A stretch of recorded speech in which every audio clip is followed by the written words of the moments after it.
এইটো সাইডৰ হৈছে 2 হে আৰু এইটো সাইড কি হৈছে 3 তোহাত কোন সাইডত কৈছিল আছে সকলো 3 আৰু তোহাত কোন নাম কি সকলো 2 ন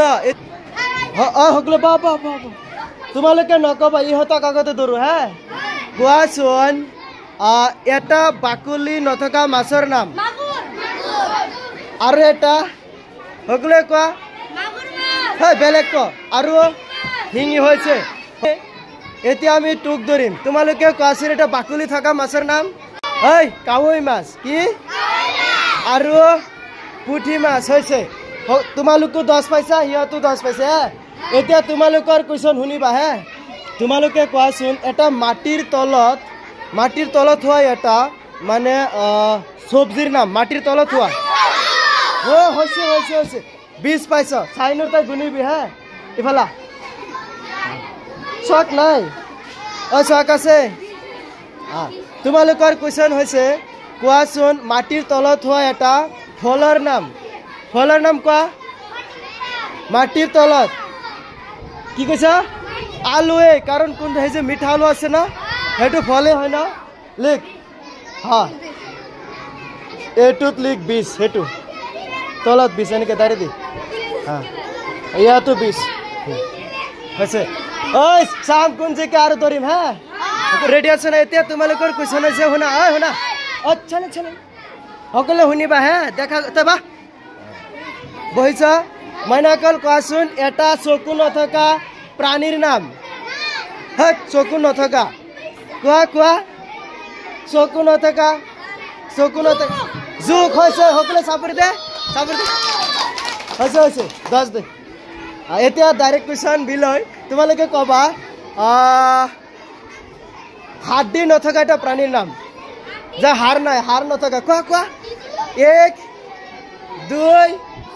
জোক হৈছে দুনিয়া হৈছে দে 10 দে আহা ইমান সময় ক'ত আছিলি হে ঐ সকলোৱে সমান পাইছে ন চাম কোন জিকে হে এতিয়া তোমালোকৰ কোৱেশ্চন হৈছে শুনা সকলো শুনা প্লিজ কি ধৰিম চাইনৰ ইহঁতক তোমালোকে কোৱাচোন ৰবা গুটি বেছি থকা হে গুটি বেছি থকা এটা ফলৰ নাম মজা হৈছে আহা ডালিম এতিয়া তোমালোকে কোৱাচোন একদম গুটি নথকা এটা ফলৰ নাম একদম গুটিয়ে নাই হে আমাৰ এটা আছে হৈছে ফল আলু মিঠা আলু আছে না মিঠা আলুটো মানে একদমই গুটি নাই বুজি পাইছা হৈছে তোমালোকে কি কোৱেশ্চন ধৰিম শুনিবা হুকিবি হে তোমালোকে কোৱাচোন পৃথিৱীৰ আটাইতকৈ ডাঙৰ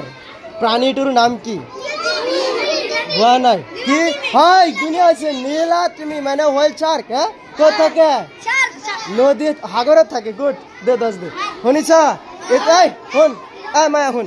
এতিয়া তোমালোকৰ কোৱেশ্চন শুনিবা তোমালোকে কোৱাচোন এনেকুৱা এটা গছৰ নাম কোৱা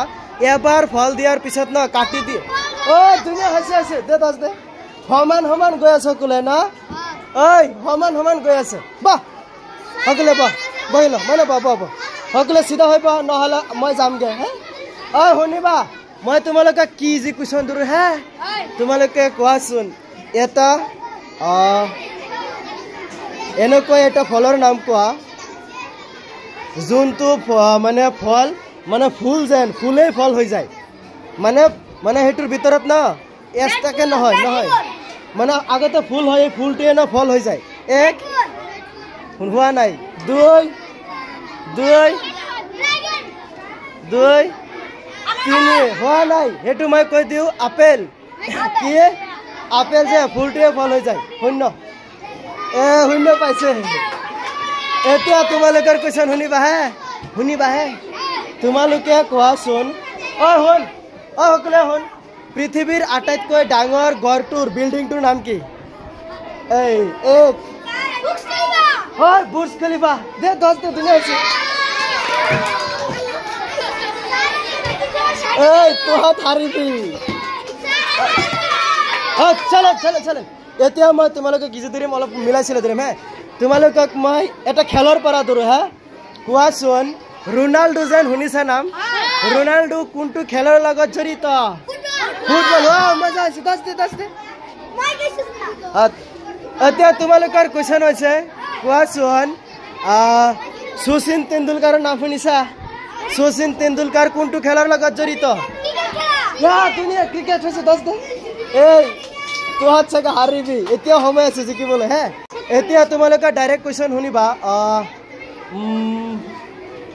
কোৱাচোন নৰেন্দ্ৰ মোদী যেন ভাৰতৰ প্ৰধানমন্ত্ৰী নে অসমৰ মুখ্যমন্ত্ৰী হোৱা নাই আগতে ৰং কৰিছা পিছত হৈছে কিন্তু এইটো হৈছে মানে এইটো ভাৰতৰ প্ৰধানমন্ত্ৰী দে দছ দে ঠিক আছে এতিয়া তোমালোকৰ কোৱেশ্চন আছে মানে অকল শুনিবা হে কোৱাচোন এক বছৰত কিমান মাহ দছ দে হৈছে হতো সহজ ধৰি আছো এতিয়া আৰু সিহঁত হৈছে মানে হেঙুন ওলোৱা ল'ৰা ছোৱালী বুজি পাইছা এতিয়া তোমালোকৰ কোৱেশ্চন শুনিবা মানে অকল শুনিবা চালেন প্লিজ চালেন তোমালোকে কোৱা ভাৰতৰ ৰাষ্ট্ৰীয় উদ্ভিদজোপাৰ নাম কি মানে গছৰ নাম কি এক ওয়াও দে দছ দে হৈছে এতিয়া এই ইহঁতক ধৰো কোনেও নকবা হে কোৱাচোন মাইনাকাল ভাৰতৰ ৰাষ্ট্ৰীয় খাদ্যৰ নাম কি ওয়াও ঐ তহঁতে কোৱাচোন ভাৰতৰ ৰাষ্ট্ৰীয় চৰাইবিধৰ নাম কি